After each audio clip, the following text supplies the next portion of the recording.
That said, there were some legitimate offensive explosive plays today. And I think my favorite thing from today was there was an attempt at an outside go ball for Terry from Jaden. And the throw was off a little bit. It was a little bit high, a little bit outside. Terry had Forbes and the safety beat.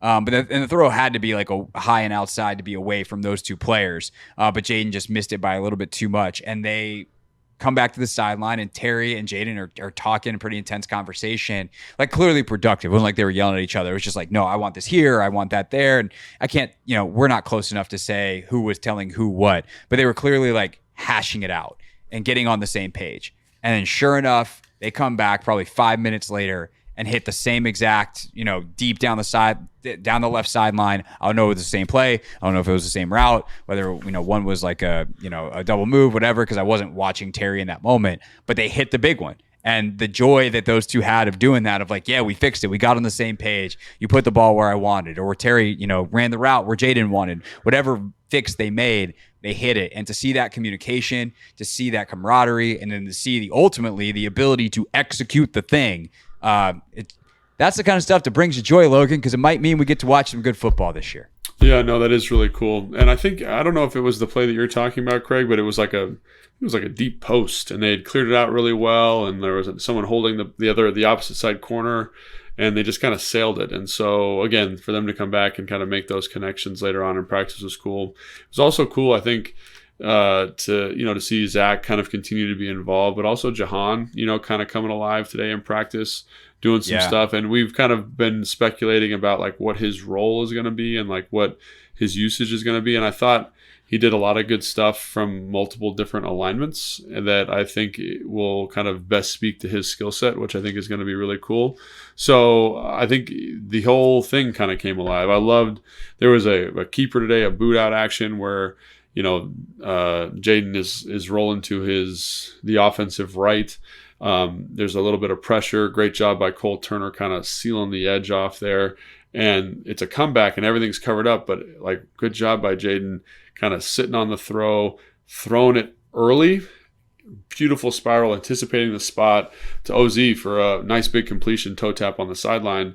And it just was kind of cool to see OZ, to see Jahan, to see Terry kind of with that first group, quote unquote, because we don't really know groups just yet, but kind of spark a little. And just, again, Jaden just makes it look kind of easy and makes the timing and the anticipation kind of look like what it needs to be. So I think it was cool that not only did Terry and him get on the same page, but also it seemed like other people we're kind of following along, and this was definitely the most kind of dynamic day for the offense, I would say, as a whole. Yeah.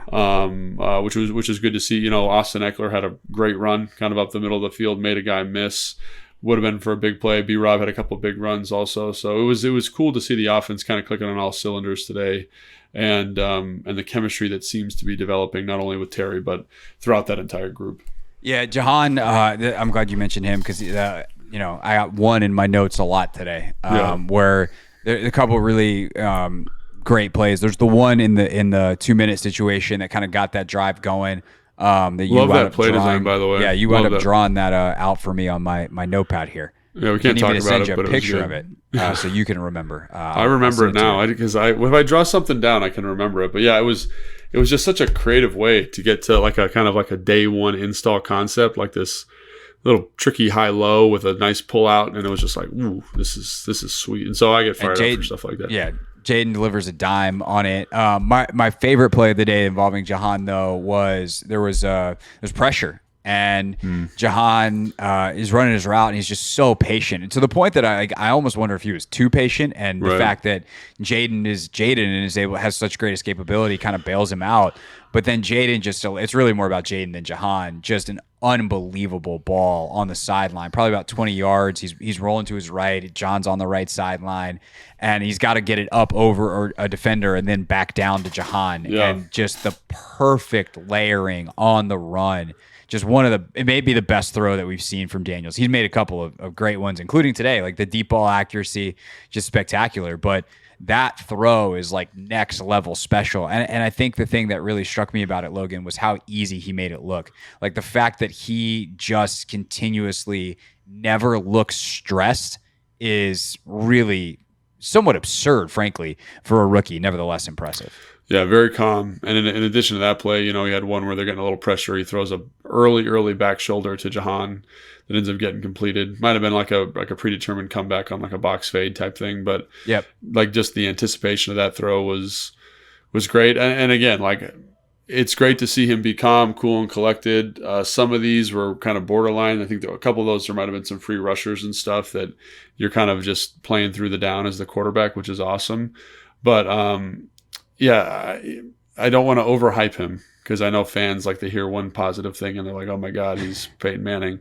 He's doing a good job, and it's been impressive to watch him make plays out there. And the maturity and the professionalism that he's shown, I definitely think is setting him up for a really good the opportunity to have a good season. I think the thing that I'm probably most excited to watch is the joint practice coming up. We're not going to get to watch it, but joint practice preseason, how they look against Miami, those are going to be huge tests because those are insanely complex defenses, and both those, Miami and New York, are very complicated. And so if they're getting blitz periods in practice, if they're getting different coverage structures than 7-on-7, like how does he handle that stuff? And if he's kind of weathering those storms well and keeping the same poise, like man, like, and he just keeps building on what he's done every single day at training camp, it's an exciting opportunity for the Washington Commanders and this fan base and this team and this organization. So really stoked. But again, I want to just say, man, like he's doing a good job. We're excited,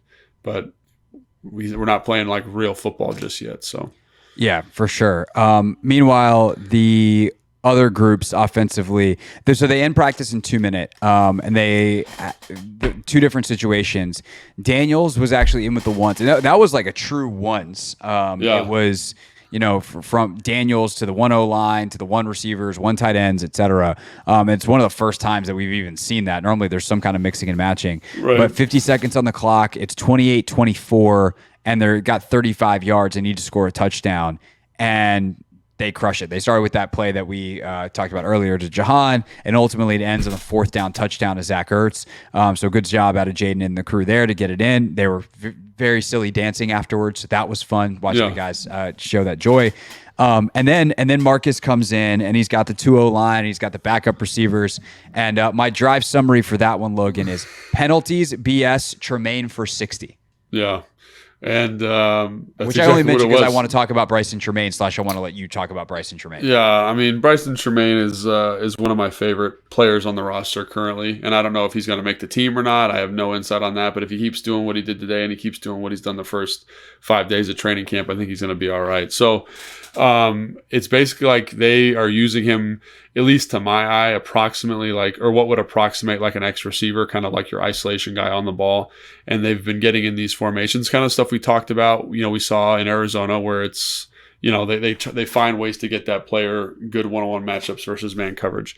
And he's delivered. I think he had 2 deep fade balls today where he beats the cornerback. One of them was a tremendous catch, like full out sprawled. Yep.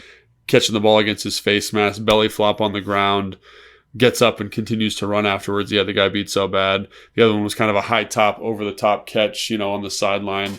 And he, to me, is so unique because not only did he do that, but then he goes to special teams, and Jordan McGee is trying to block him in a hold up punt drill. And he's like basically playing guard on punt team and is able to get a release off of a linebacker.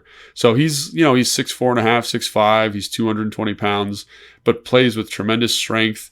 The way he runs routes is very, very sharp. And I think he's just giving himself every opportunity to make the 53. And so, we talked about guys that might have an advantage in this Cliff Kingsbury offense. And this started early for me when we were watching OTAs, and Jaden Daniels was like, I trust this guy. He's in the right spots. That's a really good sign. When you have a quarterback that's studying the way Jaden Daniels is studying, and you have a receiver that he can just blind throw to spots, like that's a really good sign. And so that's what we've seen from Bryson Tremaine over the last 6 days. And today was kind of his coming out party from a vertical pass game attack. But every day, like he catches your eye. Special teams coverage drills, protection drills. When we're doing hold up stuff, we're doing kickoff coverage. Like he's a guy that has really done a good job of kind of separating himself out. And again, with plays like this, that's awesome. But he is one of one on the roster at the moment. There is nobody as big or as fast as him in that receiver room. So I think, again, it's early, so a lot of practice left. But if you're kind of doing your roster bingo card, like he's one that I would circle for sure. Yeah, I'm gonna do a 53 on Wednesday's show. So I'll tell you right now, I'm gonna find a way to get him on the roster. Right. I mean, it kind of feel like you're like, he's the guy. He's been one of the more impressive players at training camp. Like, for sure. Again, he's like, also the only receiver they have over 6'1". Yeah. And so, like, it's not hard to justify keeping him. One is one of your better special teams players, like, period. Yeah. 2 is a unique guy in the receiver room. 3, he's been a damn good receiver in camp. Yeah. And he was pretty good last year, too. I know this staff doesn't know. I mean, well, that's actually another thing, though, is Bobby Ingram does know that. Like, the wide receivers coach was here last year and very much knows that. And so that is something that potentially works in Tremaine's favor.